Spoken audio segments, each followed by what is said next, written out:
Ultimate గా salt, sugar, oil ఈ 3 గణనీయంగా తగ్గించాలి. నలుగురుండే ఫ్యామిలీ 0.6 kg నెలకు సాల్ట్ వాడాలి. 2 లీటర్ల ఆయిల్ వాడాలి. 3 kgలు చక్కెర వాడితే ఐడియల్ సిచ్యువేషన్ చాలా వరకు రిస్ట్రిక్షన్స్ అవుతాయి. రెండోది, దీనివల్ల హైపర్ టెన్షన్, డయాబెటీస్, ఒబేసిటీ ఇవన్నీ కూడా అవుతుంది.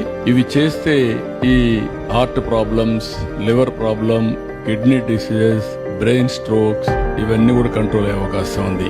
ఎవ్రీ పర్సన్ కి నేను స్టేట్ లో అందరూ కోరుతున్నా ఒక ½ an hour ఎక్సర్సైజ్, వాకింగ్, సాయంత్రమా మార్నింగ్ కంపల్సరీగా ½ an hour 30 minutes బ్రేక్ తీసుకోవాలి, ఎక్సర్సైజ్ చేయాలి ఆర్ వాకింగ్ అన్న చేయాలి.